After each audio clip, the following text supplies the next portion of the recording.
Hey guys, what is going on? This is Carnivore5, and today I have another player review for you, and we'll be talking about the 95 overall closer Jonathan Papelbon for the Red Sox. In order to obtain this card, you have to get him through Conquest. You conquer the Red Sox, command the Red Sox, and then you simply embody the Red Sox. Now I believe I want to say 1,000 to 1,250. It's not too bad as far as innings goes, so definitely an obtainable card. And I would say it is one of the best and most valuable cards out there in Conquest, up there with that Wagner. And if you guys haven't seen that review, make sure you check that one out as well. These are two of the best relievers in the game. And I want to say Papelbon is actually the best reliever in Diamond Dynasty at a 95 overall. So next I want to show you guys his attributes. Alright, we're 95 overall, of course. He comes with 4 pitches, 4-seamer, splitter, slider, changeup. Maxed out hits per 9, which I think is the most important per 9 attribute. So make sure you guys watch my video. I explain hits per 9 and what it does and why it's important, but he does have maxed out hits per 9, 87 K per 9, 89 walks per 9. Those are all important. Home run per 9 is not important, but it is 85, and his clutch is 90. But if we look at his break, it is 96, and his pitches do have a lot of break, specifically his splitter and slider. So definitely a really cool card. And I wish I could show you guys some stats. Unfortunately, the stats tab is just not working really well for some reason. But I have used him a decent amount now, and I've had pretty good success with him. And you got to use this card a different way. Next, we're going to go into pitching practice, show you guys what his pitches look like, as well as give you guys a few pointers and tips. So stay tuned for that.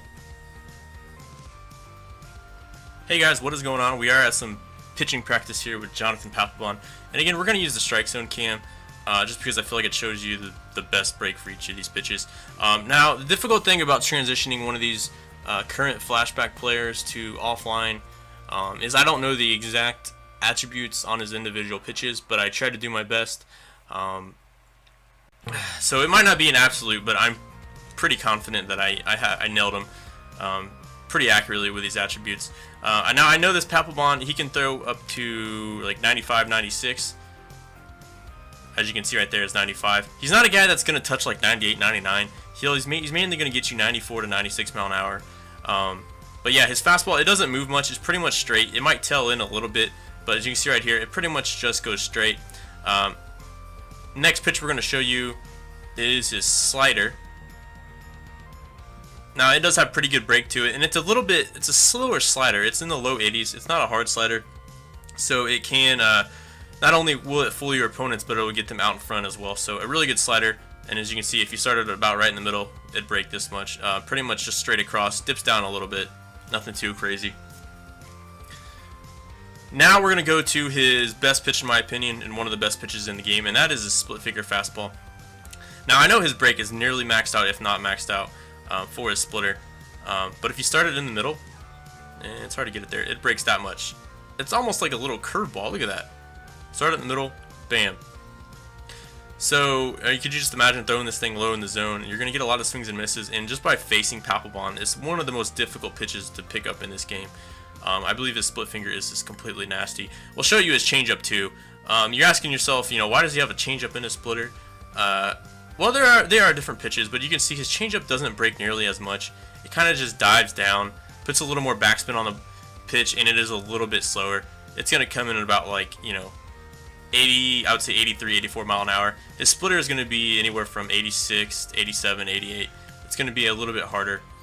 His splitter is absolutely nasty though, and I'll give you guys some pitching tips now for Papelbon. This is one pitcher I don't like to throw high in the zone with too much, because I feel like, you can, don't get me wrong, but I feel like he is best used when you keep the ball down, even against good players and players that hit the low pitch really well.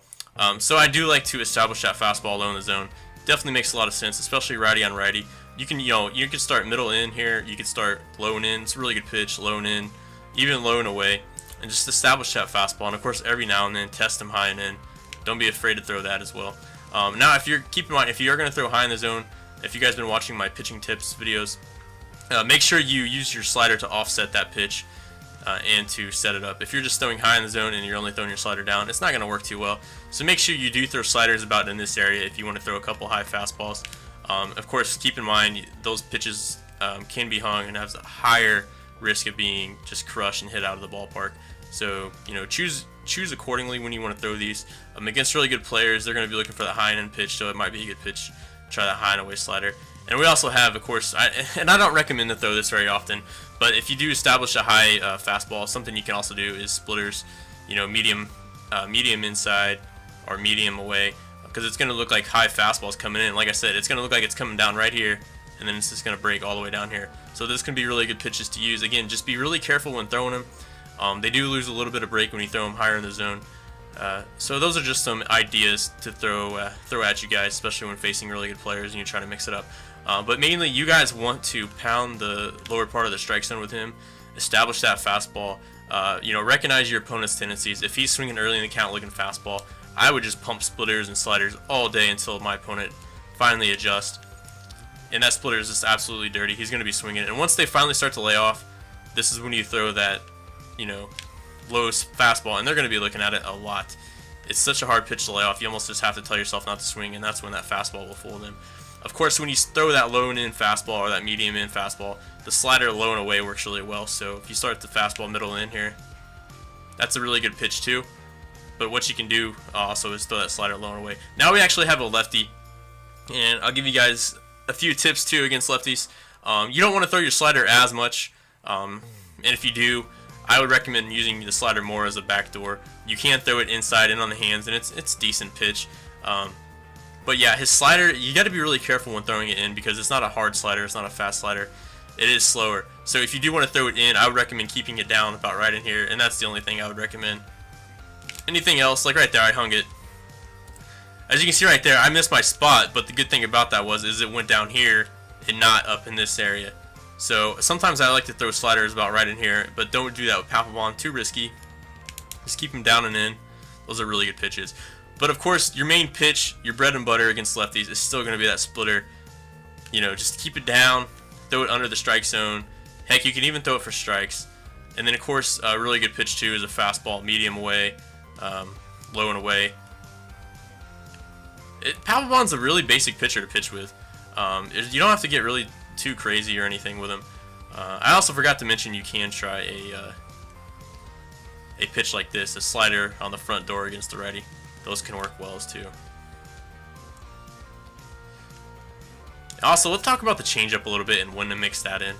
So when your opponent is starting to finally set splitter and you notice that they can foul off the fastball, you know, and this is when you need to start thinking to yourself, okay, well, I got to give them something different. And that's what the changeup is. It's kind of a wrinkle in between pitch between the splitter and the fastball. I mean, what it's going to do is they're going to start looking splitter. They're going to start timing it up that 86 to 87 mile an hour range. That's when you drop a changeup that comes in about, like, let's see here, 84, 83, 83 there. That's when you drop a changeup and you're going to get them out in front, and you should get easier ground outs. But be really careful. You know, you're going to have to notice your opponent's swing tendencies and his timing. If he is late on the splitter, keep throwing it. Do not throw a changeup, because his timing is going to be perfect for a changeup. So know when to mix in the changeup. You know, be aware of your opponent's timing. Make sure you're checking out the feedback. It will tell you their timing. And it is a pitch that doesn't break as much either, and it does have different break. It's more of a loopier break, kind of just a slow fastball, as you can say. It just kind of loops in there. Whereas the splitter just dives straight down. So that's the difference between the two. Utilize them, keep the ball down. Just try to set up your fastball and then work the splitter off that, or you can work vice versa. Anyways, guys, I hope you guys enjoyed this video. Jonathan Papelbon, definitely go get you one of the better cards in the game. And the good thing about this is you don't have to worry about inside edge. I know inside edge is kind of weird against for relievers. Some days the best guys are always playing down, like Batances and Wade Davis. You don't got to worry about that when you get yourself a 95 overall Papelbon. His attributes are going to stay the same no matter what. So I hope you guys enjoyed this video. This is CardinalBird5 signing out. Peace.